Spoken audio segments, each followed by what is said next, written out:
obviously, like if they are space travelers, you think the person lying next to them would notice. So, and let's see, what else can I bring up here? Oh well, okay, one thing that does actually back up some of the physical properties of abduction, which just makes this all so much more complex, but I need to bring it up, is this phenomenon known as alien implants. For those of you who aren't familiar, um, many abductees will report having things inserted into them, usually small items in pretty odd places. Can range from the jaw to toes, wherever on their body. Um, these really small, kind of, sometimes they look like chips or crystals or whatever the actual item is, but regardless, they'll have things inserted into them, okay, with no sign of entry. No. It's like if they were to put something into them, they'd obviously have to cut themselves open, put it in there, stitch themselves back up. Nothing like that. The alien implants will be inserted into them without hitting any major nerves or arteries. They'll put in very well, so they don't, mess up the experience or too bad. So that's strange. Also, I mean, I've really looked into this. I haven't actually found anything totally. I mean, I tried to debunk this. I looked at the naysayers, and sure, you'll see some of these abductees. Maybe they will just have a piece of glass in them, and then they'll claim, it was an alien. But no, some of these abductees have absolutely bizarre things implanted into them. And like I said, I've really been trying to, find if there's anything debunking it. But some of these are so extraordinary. Some of these abductees have things that, when taken to a lab, it should be noted the lab wasn't told these came from a person experiencing. Actually, they weren't, as far as I know, they weren't told anything about that. And I don't have the doctor's name on hand, unfortunately. But if you just search alien implants on YouTube, you'll find him. He's a famous guy who talks about this all the time. But so, anyways, when they take the alien implants to labs, they don't tell them that the person is experiencing the abduction phenomenons or UFOs. And as far as I know, I think they don't even mention they tell them it came from a person. I think they just simply give it to the lab for analysis, for an unbiased analysis. And these labs, for the real, true implants, not just hoaxes of people having glass in them. I mean, the things that, like I mentioned, that are, put in without any point of entry and put in without hitting any nerves. What's happened is the labs will be totally astounded and say, for one specific example, they'll say this came from an extremely rare meteorite, um, extremely rare, so I mean, just think about that. They say the only thing it could possibly have came from is a extremely rare meteorite. So just trying to view this from the academic, point of view, this quote skeptics, even though they're not really skeptics, they just buy the mainstream, they just drink the mainstream Kool-Aid. Looking at it from their view, so what they would find an extremely rare meteorite, insert that into them, with no signs of point of entry, put it in very, very scientifically, not hitting any nerves, and then make a big fuss and say they were abducted by aliens. I mean, that's how far people would go for the hoax. Somehow, I really doubt that, to say the least. This also ties in with cattle mutilations of organs being removed with no sign of any sort of surgical removal. Like from cows, they'll have, their hearts removed without. I mean, that's real. You can look that up. It's just so many mysteries that the academics just go crazy because they can't explain it to us. So yeah, that actually, like I said, that makes it just that much more complicated because now we have, some physical evidence. And like I said, I could be mistaken if these alien implants have been debunked or if it's just totally untrue. Please let me know. I mean, I want the truth just like you guys do. But as far as I know, that's pretty serious. The fact that they're finding meteorites put into them. That's what that's what the lab analysis called it. So, um, and then as far as Jeff mentioned, these experiencers will describe sometimes very profound, life-changing type spiritual, events, describing being one with the source. Sometimes they'll refer to it as, or, it's just something very, very profound is the best word I could think of to describe it. And what I say to that is, well, okay, that's either one or two things. Either they're getting, Stockholm syndrome, which is you know, some sort, finding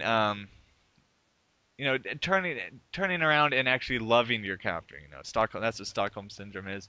Where the victim, they deal with it mentally by siding with their captor. That's a real phenomenon. And that makes sense. It might be easier. So either that's what it is, so they turn it around, this horrific, just bizarre experience, into being something beautiful, or it really was genuinely a beautiful, spiritual experience, but they're simply being, either deceived, or actually the third option, I guess, would be that, yeah, these are, really, benevolent beings who come down and are trying to help us, and trying to share, spiritual knowledge. That's a possibility too, but um, I don't know. Those seem to be a little bit more rare. Um, some of the people John Mack talks about, though, do claim that, though. I mean, they claim it's absolutely the most beautiful. They say their life is completely changed. They have these new energies within them.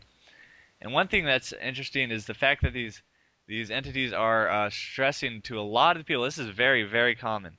Is that we're basically human beings are on the road to complete destruction, whether it be through, well, you name it. I mean, what don't they? It seems like they really tend to focus on the environmental catastrophe.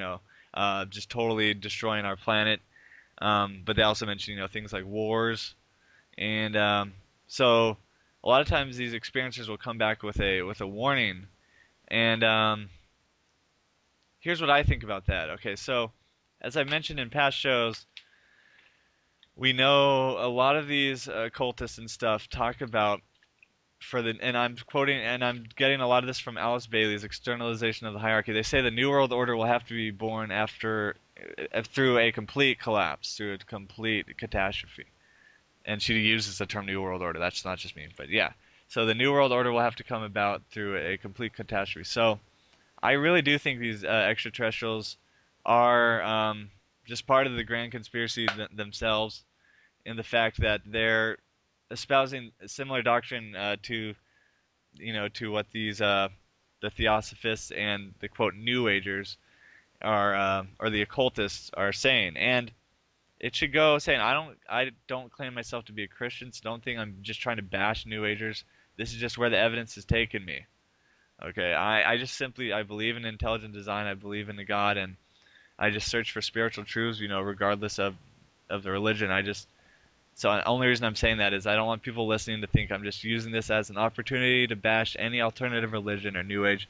I'm just, when I start seeing these the Theosophical Society and New Agers talking about, how we'll have a one world religion, one world government through a new world order, um, I'm going to start to question them and criticize them, because that's exactly what the global elite wants. So, anyways, with that being said, so I think these beings are kind of coinciding with things that were being told to the Theosophical Society about this coming collapse, this total collapse of society, and then what will be birthed from that.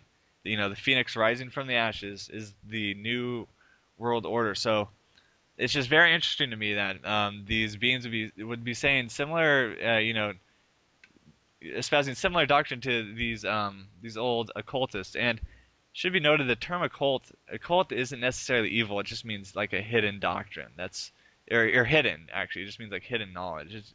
And so many things would be occult. So occult isn't automatically evil, but it is a fairly accurate term, because a lot of this is very, very much so, part of the mystery schools and the secret societies as doctrine. So it is, it does fit the definition of occult by all means. So like if you listen to my broadcast on theosophy, they talk about these old theosophists. They talk about the ascended masters telling them this, and it makes me wonder if these ascended masters were no different than these extraterrestrials that people are still experiencing to this day, but the Theosophical Society was describing them back before before UFO sightings really took off, around the Cold War. So, and this also ties into a point that I think these entities can change their appearance depending on the person's paradigm. If you believe in these if you believe in some sort of I think they describe them as looking kind of, like if you just picture like someone with a long beard, a wise, maybe like a monk looking, spiritual person. So the Theosophical Society, had that paradigm as in spiritual teachers, so they appeared to them like that. But then, us in the atomic age, we have all these science fiction movies. We have um, our own technology getting very, very, advanced, and so maybe these beings would appear to us, in what fits our paradigm, and that would also account for why there's been strange accounts of things like I don't know fairies or trolls or whatever people writing about these very strange beings all the way back through the centuries. Um, so this is all just things I've kind of I came to just through just hours and hours of research. And I also recently did a show about how the hype for the possibility of extraterrestrial life has just been really been heating up lately. Um, and specifically, I was talking about the Catholic Church saying that they would baptize aliens. That was a huge one. We also had the disclosure with the old I think they're in the Air Force, but well, regardless, the military, the ex-military saying um, that they witnessed UFOs tampering with nuclear missiles, which is huge. I guess they were, if I'm not mistaken, I think they were shutting them down in one case, which makes it look like these extraterrestrials are kind of on our side. Hey, we're gonna shut down these nuclear missiles so you don't destroy yourselves. That's kind of like the message it seems like they're sending. And these all came from and then I gotta hit the UN alien ambassador, which sounds ridiculous, but just search that, and sure enough, the UN did set up a person to meet with. In the case of a contact with extraterrestrials, they designated a person to meet with them. I mean, that's huge. I mean, why would they do that? And then also, actually, Jeff Grubb sent me a link before the show, which I'm very grateful he did. Fox News has a headline called "Strange Signal Comes from Alien Planet," scientist says. Um, yeah, just if you want to see that, just Google that. I'm sure you'll find tons on it.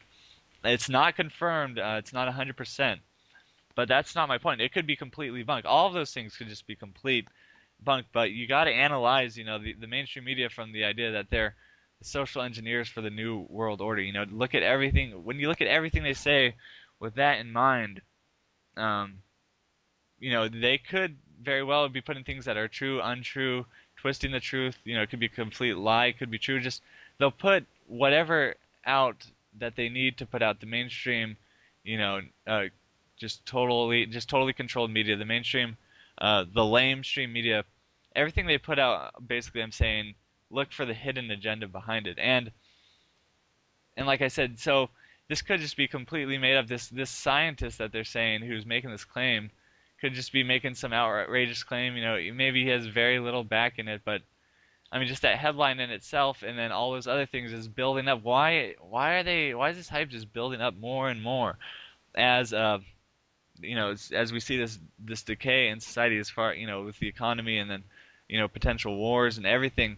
So it's kind of going hand in hand, like we're on a road to a catastrophe. This is a possibility. I don't know what'll happen in the future. I'm just um, doing the best I can to formulate what will happen. But no one has a crystal ball. But all I'm saying is, so this is tying in with the fact that these extraterrestrials, the Theosophists, are all mentioning that the New World Order will be born out of a great catastrophe. But these ascended masters, or in a more modern case, the extraterrestrials, will be our saviors, basically. So it seems to be the picture being painted to me. Um, and I've seen a lot of people kind of come around. The people that used to be very skeptical of anything regarding UFOs, abductions, extraterrestrials, are now, they're not necessarily saying it's real, but they are starting to realize that that is a very real possibility of some sort of, extraterrestrial false flag, for the global elite to get what they've been talking about for so long, their new world order. Um, I've seen that coming from people I would not expect, people that just usually don't even, touch on anything relating. I haven't actually found anything totally. I mean, I tried to debunk this. I looked at the naysayers, and sure, you'll see some of these abductees. Maybe they will just have a piece of glass in them, and then they'll claim, it was an alien. But no, some of these stitch themselves back up. Nothing like that. The alien implants will be inserted into them without hitting any major nerves or arteries. They'll put in very, very, very well. So they don't, mess up the experience or too bad. So that's strange. Also, I mean, I've really looked into this. Obviously, if they are space travelers, you think, the person lying next to them would notice. So, and let's see, what else can I bring up here? Oh well, okay. One thing that does actually back up some of the physical properties of abduction, which just makes us all so much more cozy, wherever on their body. Um, these really small, kind of, sometimes they look like chips or crystals or whatever the actual item is, but regardless, they'll have things inserted into them, okay, with no sign of entry. No. It's like if they were to put something into them, they'd obviously have to cut themselves open, put it in there. Complex, but I need to bring it up. Is this phenomenon known as alien implants? For those of you who aren't familiar, um, many abductees will report having things inserted into them, usually small items in pretty odd places. Can range from the jaw to